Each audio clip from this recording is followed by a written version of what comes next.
Hey, what's up, folks? Welcome back to On Texas Football, and welcome back to Football Theory. I'm lifetime Longhorn Rod Babers. Pleased to be joined by my good friend and esteemed colleague, my man Jeff Howe, joining us. Today, we'll get into Ryan Wingo. We're going to deep dive a little bit into Ryan Wingo's 2025 season. My man Jeff's got some numbers and some points he wants to bring up about that. If we have time, I got a little Arch Manning take that I want to get into about how he dealt with pressure and a lot of it in the 2025 season. Before we do any of that, let's thank our first sponsor, Football Theory. Let's thank the accomplished Austin realtor, Laura Baker. We really appreciate Laura Baker for being a part of the On Texas football family and for sponsoring Football Theory. Football Theory brought to you by accomplished Austin realtor Laura Baker and the Andy Allen team over at Keller Williams. They can handle all of your real estate needs in the Austin area. Laura is not only a diehard Longhorn fan, but a longtime Austin real estate expert. So please give her a shout today if you have any concerns or questions regarding real estate in the Austin area. 512-784-0505. Don't hesitate. Reach out today, 512-784-0505, or you can reach out at Laura at AndyAllenTeam.com. That's Laura at AndyAllenTeam.com. Thank you very much to Laura Baker and her team for being a part of our team here at On Texas Football. All right, Jeff, I'm going to open up the floor to you because this was kind of your topic. You talked about how you had been doing some rabbit holing, if you will, about Ryan Wingo's 2025 season. So let's do it. Let's do a little player profile breakdown. This won't be the last one, actually. It's a good idea by Jeff. So throughout the offseason for Football Theory, we'll be throwing in some random kind of player breakdowns, which I think are going to be pretty cool. We'll start here with Ryan Wingo. So I'm going to start with a question, Rod, and I just file this away, let it marinate, and we'll get back to it at the end. But I started thinking about this, with DeAndre Moore going to the draft and the portal situation for Texas. Look, we know the areas they're going to attack in the portal. They can't just go for it's kind of like NFL free agency. Like, you just can't go with the high dollar option and get, the number one target on the board for everybody at every position. You got to allocate your resources. You got to determine, hey, which areas do we really want to attack? So I thought about it for this. How aggressively Texas attacks wide receiver in the portal, to me, depends on the answer to this question. How much faith does Steve Sarkisian have in Ryan Wingo emerging as a bona fide number one option for Arch Manning? Okay, so just let that marinate. Now, the numbers I wanted to get into, I wanted to compare Ryan Wingo's 2025 to Xavier Worthy's 2022, because all throughout the year, it's felt like, man, anytime we do the game thread at ontexasfootball.com, we're doing the watch along here on the channel, we're doing our post-game grades. The reaction to Ryan Wingo has not been favorable at times. And their drops have had stuff to a large part to do with that. And it's like, oh, Wingo's a bum. Let's get rid of him. Well, we can go revisionist history on Xavier Worthy and remember the Xavier Worthy in 2023 that was an All-American and a first-round pick, and everybody loved X. Go back to 2022, a lot of the same stuff being said about Ryan Wingo was said about Xavier Worthy. Now, the catch is Xavier Worthy did have a broken hand, which I want to say that was on or around the Oklahoma State game, which was game 8. And then apparently by the bowl game against Washington, he was better. So that is something to keep in mind. And the catch between the two is Ryan Wingo, to me, is more in like the Devin Duvernay category of really good Texas receivers who've had a down sophomore year, which you got a taste of it as a freshman. And then the sophomore year wasn't quite what you thought it would be. Mike Davis went through something similar. Xavier Worthy went through something similar. So Ryan Wingo's not the first guy to have a sophomore season that fell short of expectations. But here's the numbers for both. Ryan Wingo leads Texas in receptions with 50, receiving yards with 770, and 7 touchdown catches. Xavier Worthy in 2022, and again, this is through 13 games, so Wingo's bowl game stats will count, 59 catches, 757 yards, and 8 touchdowns. Ryan Wingo's catch percentage, because he gobbles up a lion's share of the target, like a lot of the targets. Yep. His catch percentage on 87 targets, that's a 57.5% catch rate. It's not really where you want your number one wide receiver. Xavier Worthy in 2022, Rod, you remember how at times Sark and Quinn would just kind of force the ball to him when they didn't have to? Xavier Worthy's catch rate in 2022 was 52.2%. So Ryan Wingo's catch rate is actually higher than Xavier Worthy's was. That's wild. Here's some more of the similarities. The drops, both with 7 drops as sophomores. Now, Wingo's got one more game left, but Ryan Wingo has the second most drops of any wide receiver in the SEC. Only Ryan Williams at Alabama has more. And these are just some numbers, Rod, to just give you an idea of where they are. Yards after the catch per reception. Wingo in 2025, and this is all according to Pro Football Focus. Wingo in 2025, 8.2. Worthy in 2022, 5.5. Yards per route run. Wingo, 2.32. Worthy, 1.91. So you're getting more bang for your buck with Wingo. Average depth of target, and this will give you, Rod, some of those deep ball PTSD flashbacks. Wingo, 13.2. And again, he did a lot of his damage on screen. So still to have a 13.2 average depth of target tells you they used him everywhere. Worthy in 2022, 17.6. They're just chunking, trying to throw them bombs to X. And then contested catches, both had 13 contested catch opportunities. And again, Wingo's got one more game. Wingo 4 contested catches on 13 contested targets. Worthy 5 catches on 13 contested targets. So the numbers, Rod, are very similar. And we know Xavier Worthy made that jump. But he made that jump in a year which, number one, Quinn Ewers got a lot better. Your offensive line was better. And you went and added A.D. Mitchell out of the portal. Yeah. So I guess my question to you, Rod, is looking at these numbers, digesting them, and that question I asked you at the top, how aggressive does Texas need to be in the portal with wide receiver? It's a good question. If an opportunity presents itself where you can get a true game changer and get good value, I think you should do it. But that's not how the wide receiver position works in the portal. You got to pay top dollar. It's a premium position. And Texas done a really good job of finding value, right? Matthew Golden was like the third leading receiver on his team when Texas pulled him in, right? That was good value. Emmett Mosley is really good value for Texas at wide receiver. And I think that's more what they're focused on. So I don't necessarily think they're going to be able to get a basic number one wide receiver out of the portal. But can you get somebody that can, because they didn't get a true AD was a compliment to what Xavier Worthy was able to do. It was still the offense, the passing game still ran through Xavier Worthy, but for some of the things that Xavier Worthy fell short on, AD Mitchell was able to supplement the offense. So I'm going to say not if out of 1 to 10, if 10 is the most aggressive, I'm going to say wide receiver 6 in terms of your aggression meter towards wide receiver. Because there are other positions, as we know, we're not talking about them right now, that you need to be uber aggressive on. O-line, running back, right? You should overpay at running back and on the O-line for the ones you want. A lot of secondary is looking like it's going to need it too. So I think there are some positions right now that, in my opinion, are prioritized above the wide receiver position right now. But like I said, the game, this is what worries me about Ryan Wingo. Can we throw this out there since we're just critiquing Wingo? Because I like Wingo. You guys know I'm a Wingo fan. And this was an issue with Xavier Worthy a little bit too. And honestly, you can say it's a maybe Sark wide receivers, period. This has been a bit of an issue. It's their efficiency and ability to separate from man coverage against good teams. And we won't get into all the nuances. We don't have a ton of time here to do it, but I'll just call it yards per route run. You brought up yards per route run, which is probably right now the most efficient metric to show wide receiver efficiency, right? Or at least the most popular one in the analytics world. Ryan Wingo, 2.32 yards per route run, which is good. Good. That's a good number for a wide receiver. Versus man, that number drops to 1.17. Versus man coverage. Versus zone is 2.99. And I went and looked at some deeper numbers about his, and this is Pro Football Focus too, how he basically produces versus man compared to zone. And so I looked at 68 wide receivers, all in the SEC, who had at least 5 targets in man coverage. So that was the minimum, your threshold, right? At least 5 targets in man coverage. 68 wide receivers in the SEC came up in this sample size. Here's where Ryan Wingo ranks out of those 68 in yards per route run, passer rating, and yards after the catch per reception versus man compared to zone. Let's do versus man. Yards per route run versus man, he's 41st. Passer rating versus man, 58th.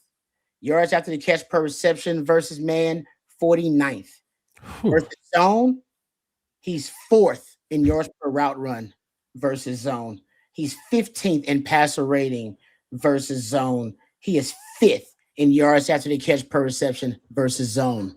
When you play Kirby Smart, though, he's going to play man. And he's not all the time, but he's going to play more man than you've seen. And when you play Ohio State's, LSU's, they're probably going to play a little bit more man than what you're used to, right? This is what, and Texas is starting to play a little bit more man, right? We talked about that in last football theory, because elite teams, as Nick Saban said, that's the best coverage you can play is man coverage. Yeah. Problem is, not every team has the athletes and the dogs to be able to do it across the board.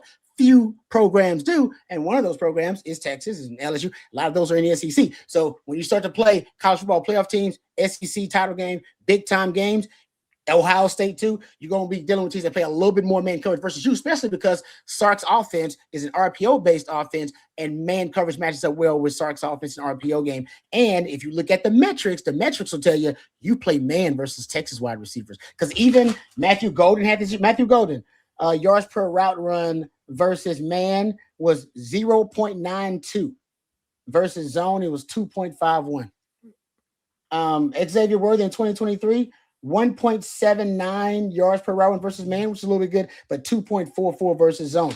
It's nice. I don't know, Sark wide receiver thing or what, but he needs a man beater. If you're going to go to the portal, go find you a man beater. Go find you a guy that can separate from man coverage, because right now your receivers have struggled versus teams who can apply that. The other thing that I thought was interesting about Ryan Wingo, and again, we can look at these numbers again when the bowl time is done, when the bowl game is done, because they'll improve and they'll change. His target distribution, Rod, it was much more balanced across the 4 levels that PFF tracks than I assumed it would. Okay. If you look at his targets this year, 22 behind the line of scrimmage, 19 in the short game, that's 0 to 9 yards down the field, 25 in the intermediate game, that's 10 to 19 yards down the field, and then 21 on deep balls, anything 20 plus yards down the field. So if you want to look at percentage, that's 24 from behind the line of scrimmage up to the deep ball, 25.3, 21.8, 28.7, 24.1. So the idea that Ryan Wingo is just eating on screens and nothing else, that's not true, because they do try to get him the ball in different areas where I think he's got to grow, Rod. And I think this kind of leads into your man coverage stuff. The areas where he's really got to grow, and he's not bad in these areas, in the intermediate game and the deep ball. In the intermediate game, his PFF grade, 91.3, targeted 25 times, 13 catches, 184 yards, 2 touchdowns. On deep balls, targeted 21 times, 6 catches, 3 of them for touchdowns. Now, 2 drops on deep balls, 2 drops on intermediate balls. The area where I want to see him get better, and again, this is kind of for Sark receivers, like you said. Sark receivers aren't going to have a ton of contested catches. But no, schemes them open. Yeah, he'll scheme them open. This is where I think Emmett Mosley has been very valuable, because I think Emmett Mosley might be one of the better contested catchers. A.D. Mitchell was really good in contested catches. Yes, he was. And we talked about it a lot, Rod, over the years. There's more than one way to create separation. When you think get separation, okay, you're just going to get a release and blow by a guy. Well, yeah, you can do that, but there's very few guys at the college game, especially when you're matching up with some of these SEC corners, that are able to do that. One way you can create separation is, man, if you've got really good footwork and you're really in tune with the quarterback. Another way you can create separation, again, I always looked at Des Bryant like this. Justin Blackman at Oklahoma State was like this. Guys sometimes can create separation with their ability to just high point the football and catch it, because you don't, go back to Colin Johnson and Lil Jordan Humphrey back in 2018, right? Those 2 guys specifically, a 50-50 ball for them was more like a 70-30 ball, because Sam Ehlinger had really good ball placement on deep balls. So if you just put it in the right place, Colin Johnson's not going to run by anybody. Lil Jordan Humphrey's not going to run by anybody. But those 2 guys, they were more like power forwards. They really understood body position, where to put themselves in relation to the defender and the ball. And that's how they created separation, was with their big catch radius. I don't know that Wingo's going to be a big catch radius guy, but you're right, Rod. Those numbers against man coverage have to improve, because, hey, you don't have Georgia on the schedule, but you got teams like Alabama and LSU and Ole Miss that they're just going to come at you running man coverage. Yeah, just because they have the athletes to do it. And honestly, for your NFL profile, they play a little bit more man coverage in the NFL than they do at the college level too. So they're going to want to see that, hey, at the NFL level, this is a guy that also can create that separation versus sticky man coverage. It's just development. Because I think, honestly, Matthew Golden, I know I gave those numbers, but as he got better throughout the season, he started creating separation in man coverage and making plays in contested catch situations, as you just brought up. So I think the NFL saw like, okay, well, it's on film. I know I see the metrics here and the analytics say one thing, but I'm seeing it on film versus Georgia. I'm seeing it on the film versus, that was nobody, I think, that was more productive in maybe in the last 6 weeks of the season, including the playoff, than Matthew Golden. and he was doing it up against high level competition too. So I think that's also if you put it on film, but I'm not sure Ryan Wingo has put that on film yet. Not yet. I'm not sure. He's needed a lot of Sark's cheat codes, targets to motion, multi-motion, you know what I mean, those ag beaters. He needs a lot of that to help get him open, which is fine. Like you said, a lot of the wide receivers benefit from that. But what you'd like to see ultimately is if he's got a lineup out there, you know, kind of mano a mano with one of the best corners in the SEC playing man in the red zone, he can go out there and eat them alive. And he hadn't done it. And I know we're talking about, I'll give you here's a perspective and context on it with the best wide receivers in the country. Concepcion, he's a 2.83 yards per route run versus man, 2.84 versus zone. And man's pretty steady, right? Jeremiah Makai Lemon, he was the Litnikoff Award winner, right? 3.26 versus man, 3.09 versus zone. He's a monster. So what you'd like to see is high level versus both man and zone, and not a huge disparity. Right. You're looking at one versus the other. So I think Ryan Wingo will get better in that because he's got the body and the frame and the physical tools for it. He's fast. He's big. He's got to be more sure-handed. But ultimately, I think he's got to become a more precision route runner. That's one thing about Matthew Golden that helped. Matthew Golden's feet were really nice. Turns out he's got elite speed too. But it's just no wasted movement. And that's a lot. I love Ryan Wingo. Ton of wasted movement around Wingo. He's all over. You know what I mean? It's a ton of weight. And sometimes you just like that. Roy Williams actually had to clean that up too. Roy Williams was a big wasted kind of movement guy and then kind of clean it up. But I think for Ryan Wingo, he's got to get more precision based with his route running. He's got the physical tools. There's no doubt about that. I've said it since Texas got him, since he committed to Texas and signed in that 2024 class. He, to me, is the most physically gifted wide receiver I've seen coming to Texas as a true freshman since Roy Williams. I'm not saying he's Roy Williams, but Rod, you draw me up the perfect receiver. He's 6'2", he's 220 pounds, he's got elite top end speed. Go look at some of the next gen stats, how fast Ryan Wingo gets to. He's got that running back build, he can play through traffic. He does everything you want a number one receiver to use. He's got all the tools to be that guy. Now he just needs to take this offseason, a critical offseason for this program. This is a critical offseason for Ryan Wingo, and it starts right now. It starts in bowl prep, him taking that next step to be that kind of guy that when you step on the field and play Texas, you're like, okay, we got to know where one is all the time. We may have to roll coverage to his side of the field. That's the kind of step Ryan Wingo needs to take. The question is, can he take it? Can he get there? Can he be a first round type wide receiver in 2026? Yeah. A couple of other little nuggets before we get done here on Ryan Wingo. I've been tracking third and fourth and long for a lot of different reasons. I won't spoil it for you, but just looking at the targets to different wide receivers on basically talking about money downs on basically long situations, 7 yards to gain or more. Wingo's his guy. Wingo's Archer's guy. He's got more targets than any other wide receiver. In that situation, I got him with 15 such targets in those situations versus power 14. By the way, I don't even look at the cupcake games anymore when I do my research. It distorts my sample size. So he's that guy. He's that guy in those money down situations. And if you look at most explosive plays in scramble drills, Ryan Wingo has the most explosive plays in scramble drill for Arch. That means when he's in crisis mode, he's looking for certain guys. And if you look at his targets on third downs in scramble drill, specifically just on third downs, whenever it comes to scramble drill, also Ryan Wingo has the most targets in that situation too.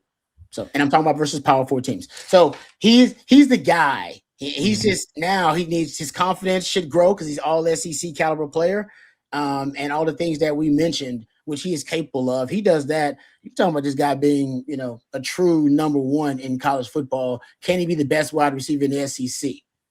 That's what his goal should be. Here's the other thing to consider with Ryan Wingo too, and this goes back to the DeAndre Moore conversation.